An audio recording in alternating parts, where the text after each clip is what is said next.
warahmatullahi wabarakatuh. Selamat pagi anak-anak. Bertemu lagi dengan Ibu Heni pada mata pelajaran IPS di kelas 7. Bagaimana kabar kalian hari ini? Semoga kalian selalu dalam keadaan sehat, diberikan kemudahan-kemudahan di dalam kegiatan pembelajaran. Baik anak-anak, sebelum kita mulai belajar, kita berdoa terlebih dahulu ya. Berdoa menurut agama dan kepercayaan kita masing-masing. Berdoa dimulai. Berdoa selesai. Pada pertemuan yang lalu, kita sudah membahas potensi sumber daya alam dan kemaritiman Indonesia yang meliputi perairan, terumbu karang, dan juga hutan mangrove. Pada hari ini kita akan belajar dinamika kependudukan Indonesia.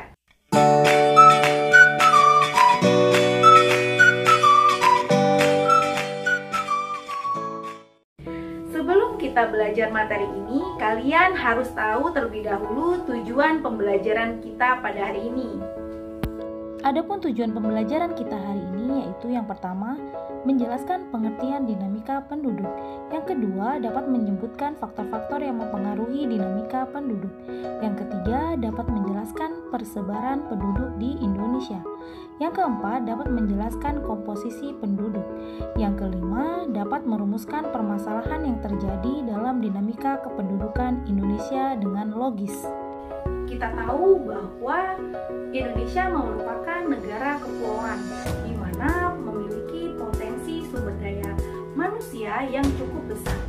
Jumlah penduduk di Indonesia mencapai 265 juta jiwa. Ini merupakan catatan dari World Population Datasheet pada tahun 2018. Jumlah penduduk Indonesia yang sangat besar ini merupakan hasil dari dinamika penduduk. Lalu, apa pengertian dinamika penduduk? Dinamika penduduk adalah perubahan jumlah penduduk pada suatu wilayah yang disebabkan oleh 3 faktor. Yang pertama, kelahiran atau natalitas. Yang kedua, kematian atau mortalitas. Dan yang ketiga, perpindahan atau migrasi. Nah, jadi perubahan penduduk tersebut bisa berkurang maupun bertambah. Apabila terdapat penduduk di dalam suatu wilayah, itu ada orang yang melahirkan, maka dinamika penduduknya tentunya bertambah.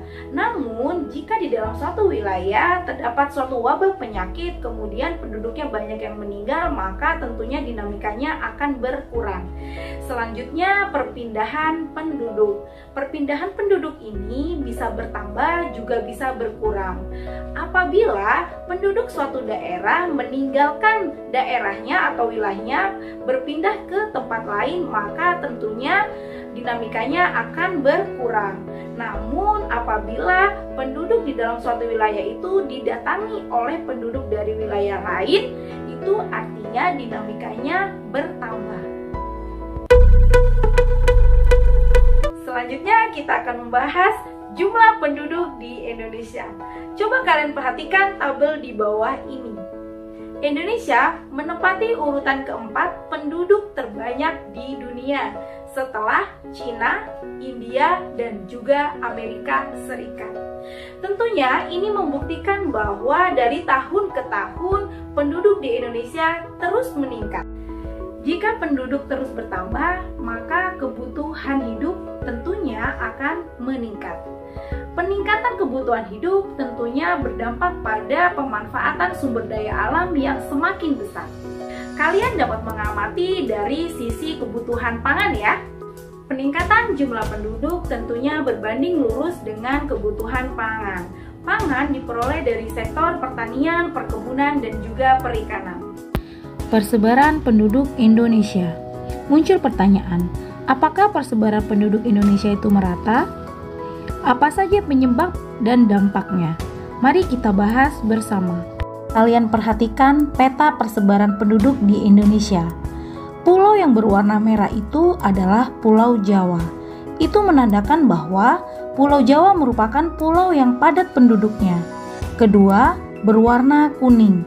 Sudah ada tanda-tanda ya bahwa penduduknya akan padat. Sedangkan yang hijau paling banyak ada di Kalimantan dan juga Papua. Itu artinya pulau tersebut masih jarang penduduknya.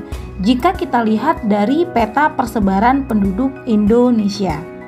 Kepadatan penduduk juga memberikan informasi kepada pemerintah tentang pemerataan pembangunan.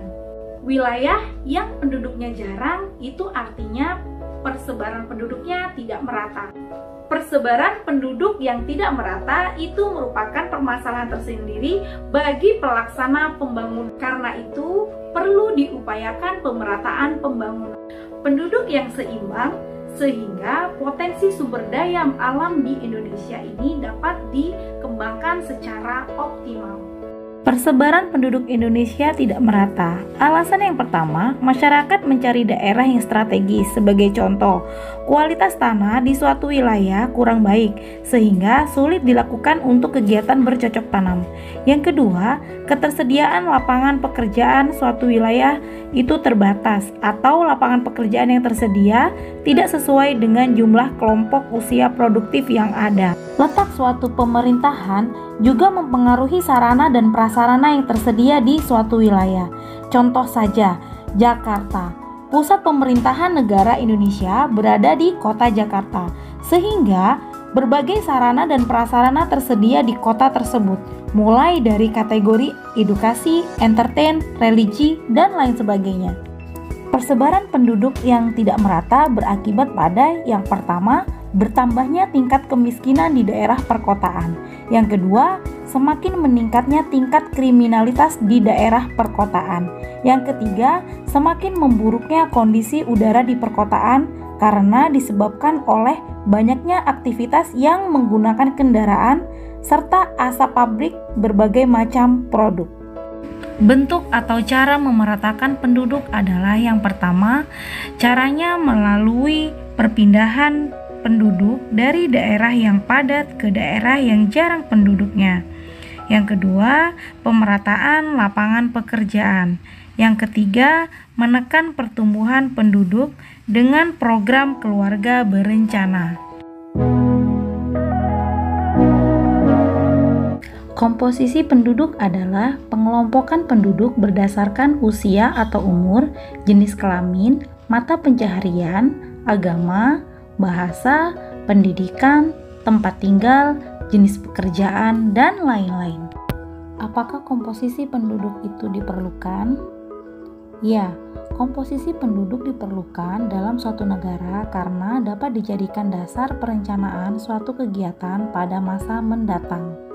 Komposisi penduduk berdasarkan usia atau umur dibagi menjadi yang pertama 0 sampai dengan 14 tahun merupakan usia belum produktif.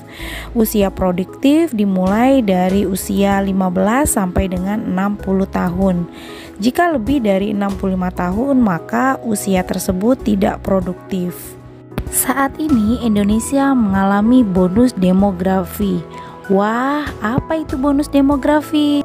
Bonus demografi yaitu bonus yang dinikmati oleh suatu negara sebagai akibat dari besarnya proporsi penduduk produktif, yaitu 15 sampai dengan 64 tahun dalam evolusi kependudukan yang dialaminya.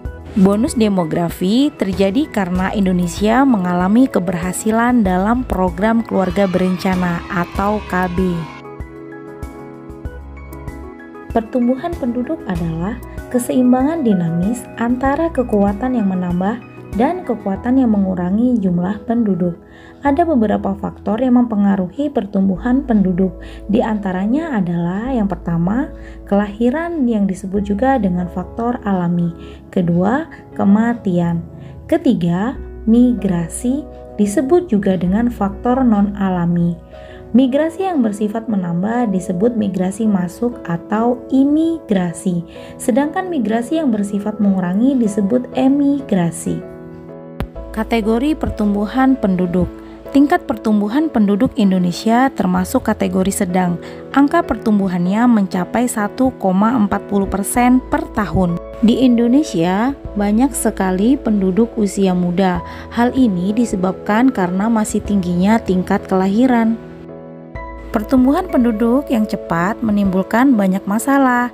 Yang pertama, pertumbuhan penduduk usia muda yang cepat menyebabkan tingginya angka pengangguran. Yang kedua, menyebabkan persebaran penduduk tidak merata. Yang ketiga, karena banyaknya penduduk usia muda yang belum produktif menyebabkan beban ketergantungan tinggi. Yang keempat, arus urbanisasi tinggi karena di kota lebih banyak menyediakan lapangan pekerjaan. Kelima, menurunnya kualitas dan tingkat kesejahteraan penduduk. Bagaimana? Cukup mudah ya? Selanjutnya kita akan berlatih soal. Soal ini nantinya kalian tulis di buku tugas. Silakan kalian mencatat terlebih dahulu. Soal pertama. Berdasarkan sumber data kependudukan, penduduk Indonesia sebagian besar berada di Pulau Jawa. Apa yang menyebabkan penduduk Indonesia terkonsentrasi di Pulau Jawa? Carilah informasi dari berbagai sumber ya untuk menjawab pertanyaan tersebut. Mintalah bimbingan orang tua jika kamu mengalami kesulitan. Yang kedua, sebutkan 10 negara yang memiliki jumlah penduduk terbanyak di dunia. Sudah selesai ya mencatatnya? Kemudian setelah sudah selesai mencatat, kalian kerjakan, lalu kalian foto, kemudian kalian kirimkan melalui aplikasi Google Classroom. Jika ada hal-hal yang ingin kalian tanyakan, bisa komunikasi dengan ibu melalui komentar di Google Classroom. Demikian anak-anak pembelajaran kita hari ini. Terima kasih. Wassalamualaikum warahmatullahi wabarakatuh.